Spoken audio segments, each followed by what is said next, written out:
दोस्तों, एक लड़का किसी घर में चोरी करने के लिए घुसता है, लेकिन अंदर घुसते उसकी नीयत बदल जाती है, क्योंकि वो एक विधवा का घर होता है और विधवा अपने सरपाई पर सोई हुई थी। जब वो देखता है, लड़का उसको तो उससे देखता ही रह जाता है। वो उसकी खूबसूरती का दीवाना हो जाता है। 30 साल की और नौजवान खूबसूरत विधवा औरत अपने सरपाई पर अकेले सो रही थी। वो इधर उधर नज़र दौड़ा तो उस घर में और कोई नहीं होता है। फिर वो जो काम करने के लिए आया था वो काम भूल जाता है और उसके बाद उसके मन में कुछ और ही आग उमड़ने लगती है। वो धीरे से जाता है, उस सरपाई के बगल में बैठ जाता है और उस महिला को इधर उधर छूने लगता है। लेकिन दोस्तों, तभी उस महिला की आँख खुल जाती है। वो सोच कर उठकर बैठ जाती है और जो शोर था वो घबराकर उसके सरपाई के नीचे सरक जाता है। लेकिन महिला को आभास हो जाता है कि उसके कमरे में कोई तो आया है और उसके बाद फिर वो लेट जाती है। दोस्तों, फिर उसके बाद क्या होता है, बहुत ही दिलचस्प कहानी, बहुत ही शानदार कहानी है। आइए जानते हैं पूरी कहानी वीडियो में। लेकिन वीडियो में आगे बढ़ने से पहले बस वही रिक्वेस्ट कि आप वीडियो को लाइक कर दीजिए, चैनल को भी सब्सक्राइब कर लीजिए ताकि मेरा हौसला बढ़ता रहे। दोस्तों, ये कहानी है उत्तराखंड के चमोली ज़िले की। एक छोटा सा गाँव होता है, 20-25 घर उस गाँव में होते हैं। सारे घर दूर दूर थे क्योंकि पहाड़ी का इलाका था और बहुत ही मुश्किल से लोगों को घर जमा बनाने के लिए थोड़ी थोड़ी ज़मीन मिली हुई थी, तो इसलिए दूर दूर पर लोग घर बनाकर रह रहे थे।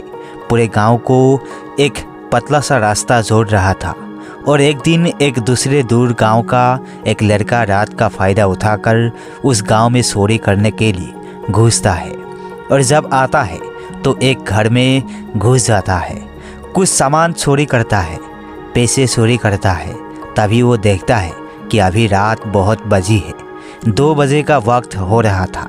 सोचता है इसी लगे किसी और घर में हाथ साफ कर लिया जाए। फिर दोस्तों, वो लड़का जिसका नाम मुकेश होता है, वो एक उस विधवा के घर में घुसता है। 2 कमरों का वो घर होता है। 30 साल की नौजवान खूबसूरत विधवा उस घर में अकेली रहती थी। जब वो घर के अंदर घुसता है, एक कमरे के अंदर घुसता है, तो धीमी धीमी रोशनी जल रही थी और अपनी सरपाई पर वो औरत सो रही थी। वो उसको देखता है तो देखते ही रह जाता है, लेकिन फिर सोचता है कि जो करने आए हैं पहले वो तो करे। लेकिन फिर वो देखता है, इधर उधर नज़र दौड़ा है तो घर में कोई सामान नहीं था। ना तो कोई अलमारी थी, ना तो कोई बॉक्स था। इधर उधर डब्बे पड़े थे। फिर वो सोचता है, डब्बों को खोलकर धीरे से देखता है, हाथ डालता है। किसी में दाल था, किसी में चावल था। इसके अलावा फिर वो दूसरे कमरे में जाता है तो वहाँ पर सिर्फ कपड़े थे और उसके अलावा कोई और सदस्य भी उस घर में। अब दोस्तों, तो यहीं से फिर वो उस कमरे में आ जाता है जहाँ पर वो महिला सोई हुई थी। वो उसे निहारता है और उसके मन में एक अलग ही भावना उमड़ने लगती है। वो सोचता है कि यहाँ पर दूर दूर घर है, सर्दियों का महीना है, चारों तरफ ओसी ओस है, कोहरा है, तो क्यों ना जो है इसके साथ कुछ किया जाए। अब वो सोचता है कि अगर मैं ज़बरदस्ती करूँगा तो वैसे भी कोई इसको बचाने वाला नहीं आएगा, लेकिन ज़बरदस्ती करने से क्या फ़ायदा है, रजामंदी से ही कुछ किया जाए। दोस्तों, यही सोचकर अब उसके मन में जो पाप सवार था उसके आगे वो कुछ सोच ही नहीं पा रहा था। यही सोचकर उस चारपाई के बगल में जाता है और उस महिला को उधर उधर छूने लगता है कि शायद इसकी आँख अगर खुल जाएगी तो मैं इससे कुछ कहूँगा। लेकिन दोस्तों, वो हड़बड़ा के अपना हाथ फैलाती है। उसे आभास हो जाता है कि जैसे उसके साथ कोई कुछ करने की कोशिश कर रहा है। वो उठक बैठ जाती है। उस महिला का नाम रूबी होता है।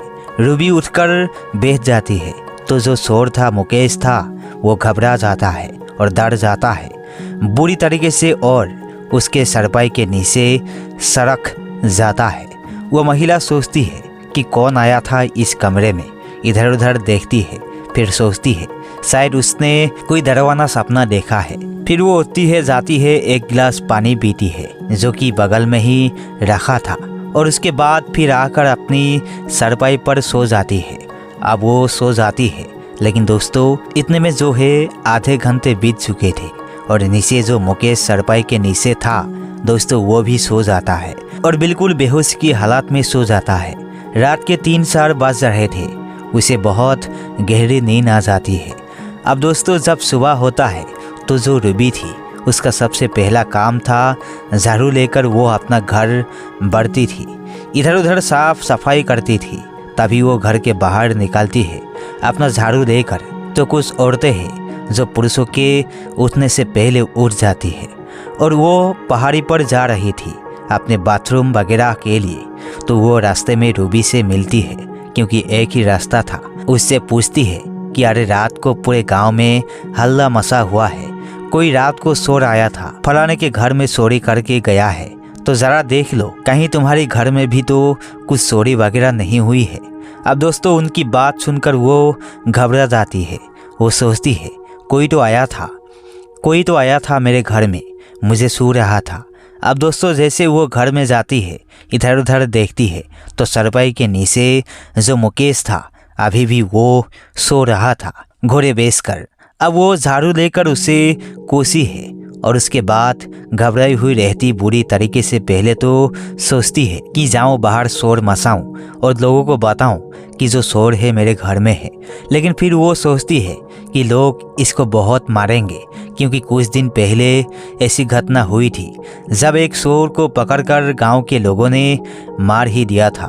तो सोचती है कि अभी बहुत मारेंगे, ऊपर से वो अकेला घर में है, रात भर कोई उसके घर में सोया हुआ था उसके कमरे में, तो लोग और भी कुछ सोच सकते हैं, इससे उसकी बदनामी भी हो सकती है। इसलिए वो उसको झाड़ू से कोसती है, उठाने का प्रयास करती है कि ये निकलकर यहाँ से भाग जाए, वो शोर क्यों मचाए। तभी दोस्तों वो जैसे उठता है हड़बड़ा के दरवाजे के बाहर निकलता है, लेकिन जैसे ही निकलता फिर अंदर भाग के आ जाता है, उसके आगे हाथ जोड़ता है, कहता मुझे बचा लो, मुझसे बहुत बड़ी गलती हो गई है, लोग मुझे जिंदा नहीं छोड़ेंगे। क्योंकि जब वो बाहर निकलता है तो देखता है कि दूर से कुछ लोग लाठी डंडे लेकर आ रहे थे, उसी की तरफ आ रहे थे। वो अंदर घुस जाता है तो जो रूबी थी वो दरवाज़ा झट से बंद कर लेती है। अब उसे समझ में नहीं आ रहा था वो करे तो क्या करे। फिलहाल बाहर निकलती है तो सार से लोग कोई डंडा कोई लाठी बरसा यही सब हाथ में लेकर वहाँ पर पहुँचते हैं और कहते हैं कि भाभी आपको पता है कोई चोर आया था और इनके घर में रात को 3 लाख रुपए की चोरी करके चला गया है, लेकिन हम लोगों को शक है कि वो यहीं कहीं पर छुपा हुआ है। रूबी कहती है कि अगर आया होगा तो चला ही गया होगा। तो कहते हैं नहीं, जब वो आया था तो एंट्री पॉइंट पर एक सीसीटीवी लगा है जो कि दूर एक ही रास्ता है, एंट्री पॉइंट पर लगा हुआ है। वो आते हुए तो देखा है, मुंह को अपने गमछे से बांध रखा था, लेकिन वो गया नहीं है और कोई रास्ता भी नहीं है कहीं और जाने का, तो यहीं कहीं पहाड़ी पर वो छुपा होगा। लेकिन आज अगर मिल गया तो उसे जिंदा नहीं छोड़ेंगे। और तुम भी देख लेना, ध्यान रखना, जैसे ही आएगा दिखेगा तो शोर मचाना। वो कहती है कि भैया ज़रूर मैं शोर मचाऊं। दोस्तों उसके बाद जो है वो लोग चले जाते हैं। अब मुकेश जो है वो सारी बातें अंदर सुन रहा था। जैसे वो दरवाज़ा खोलती है तो घबरा जाता है कि कहीं ये शोर ना मचा दे। वो हाथ पैर जोड़ने रखते हैं। अब दोस्तों सर्दियों का दिन था, लेकिन फिर भी वो पसीना पसीना हो जाता है। अब रूबी सोचती है कि क्या करूं इसके साथ, उसके समझ में नहीं आता। वो कहती है प्लीज़ तुम यहाँ से चले जाओ, वरना कोई देखेगा तो तुम्हें तो मार ही डालेगा, मेरे बारे में भी उल्टा सीधा सोचेगा, मेरी ज़िंदगी बर्बाद हो जाएगी, तो तुम यहाँ से चले जाओ। वो कहता है कि नहीं, मुझे बचा लो, किसी तरीके से बचा लो, मुझे छुपा लो कहीं भी। वो कहती है तुम्हें कहाँ छुपा लो, मेरे पास 2 कमरे का घर है और वैसे भी दिन भर औरतें मेरे पास आती रहती है। आज गांव में चोरी हुई है तो दिन भर यही सब बातें चलेंगे। तो तुम 3 लाख रुपए का सामान चुरा लिया फला के घर में, क्या किए उन सामानों का? तो बोलता है कि पता नहीं, मेरे पास तो यही सामान है। दोस्तों 10,000 रुपए थे और उसके अलावा 2 पायल थे, एक अंगूठी थी, वो भी पायल जो थे वो बच्चों के थे। कुल मिलाकर वो 10-15 हजार का सामान था। 10,000 रुपया नगद थे, तो कुल मिलाकर वही 20-25 हजार का जो था धन था।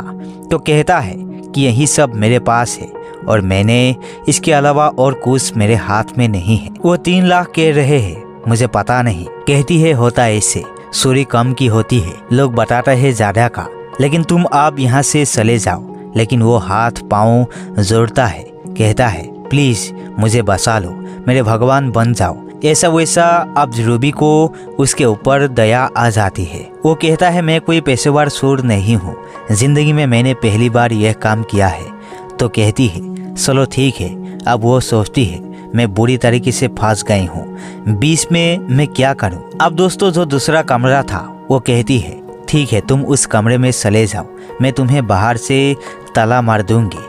अब दोस्तों वो चला जाता है, वो ताला मार देती है और उसके बाद फिर वो अपना काम करने लगती है। लेकिन बहुत घबराई हुई थी कि कहीं कोई पुलिस आ जाए या कोई कुछ आ जाए, कोई महिला ही आ जाए और उसको शक हो जाए तो फिर क्या होगा। अब दोस्तों जब सारा काम कर लेती है, 1 घंटे बाद फिर नहाती धोती अपना चाय बनाती है, रोटी बनाती है। उसके बाद सोचती है कि चलो इसको भी दे देती हूँ। वो इधर उधर देखती है, कोई आ तो नहीं रहा है क्योंकि उसके घर से दूर तक का रास्ता दिखता था। फिर वो जो है दरवाज़ा खोलती है और कहती है ये लो चाय पी लो, कुछ नाश्ता कर लो। इसको पकड़ा कर फिर लॉक मार के वो आ जाती है। फिर दोपहर होता है, खाना बनाती है, उसे खाना भी दे देती है। फिर दोस्तों जब शाम होता है, कुछ औरतें आती है, उसके घर पर बैठ जाती है, चोरी की चर्चा करती है। तभी एक महिला कहती है कि तुम इस घर में ताला क्यों मार रखी हो आज। अब वो घबरा जाती है, लेकिन कहती है कि जब से सुनी हो कोई चोर आया है और चोर अभी यहीं कहीं पर है, गया नहीं है वापस, तो मैं सोच रही हूँ कि ताला मार दूं। हालांकि मेरे घर में कुछ है नहीं, लेकिन जो कपड़े लेते हैं वही कोई उठा ले जाए। इतनी महंगाई है, तंगहाली है, क्या पता कुछ भी हो सकता है। दोस्तों ये 2021 की बात है। अब औरत जो है हंसने लगती है, कहती है अरे क्या ले जाएगा कोई हमसे, लेकिन यह भी तो डर है कि अकेली रहती हो, कोई आके कुछ कर ही जाए तुम्हारे साथ। दोस्तों फिलहाल जो औरतें थी वो चली जाती है।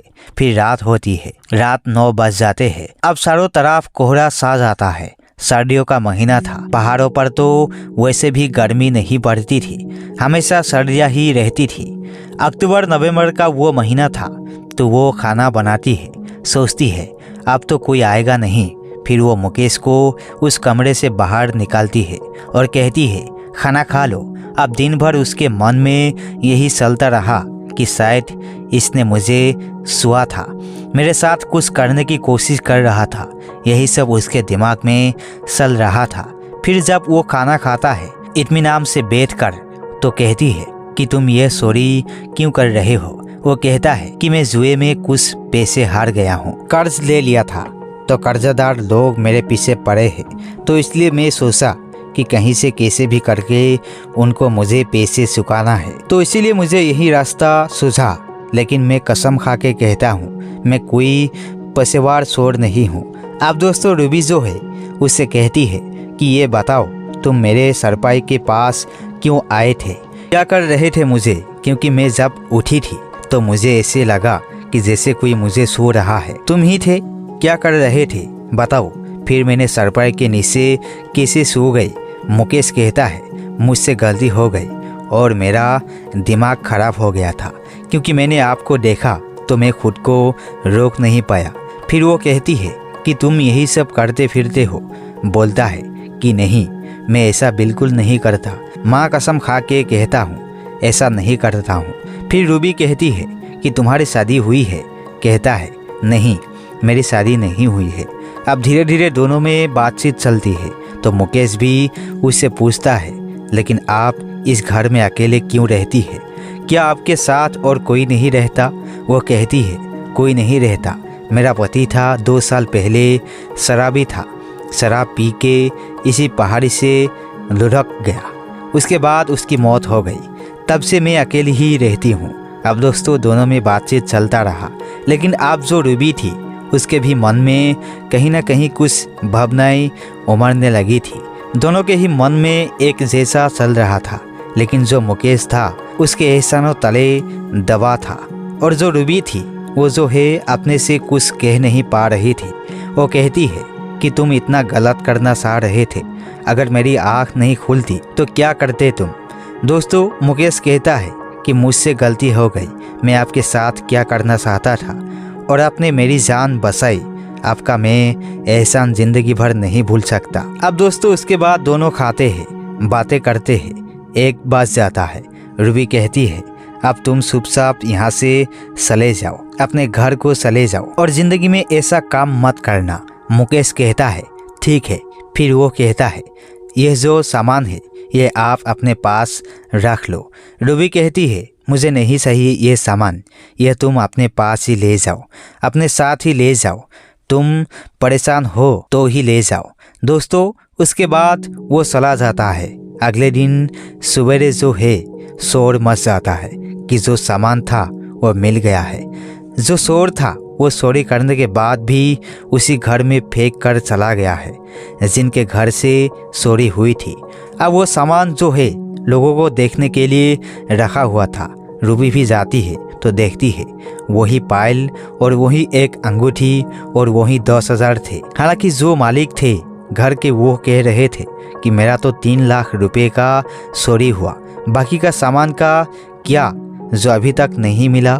लेकिन दोस्तों रूबी जानती थी कि सच्चाई क्या है। उसके बाद अपने घर चली जाती है। दोस्तों 6 महीने बीत जाते हैं और वो मुकेश को रोज याद करती थी कि कैसा अजनबी बंदा था, इस तरीके से आया था और कैसे वो इस तरीके से चला गया।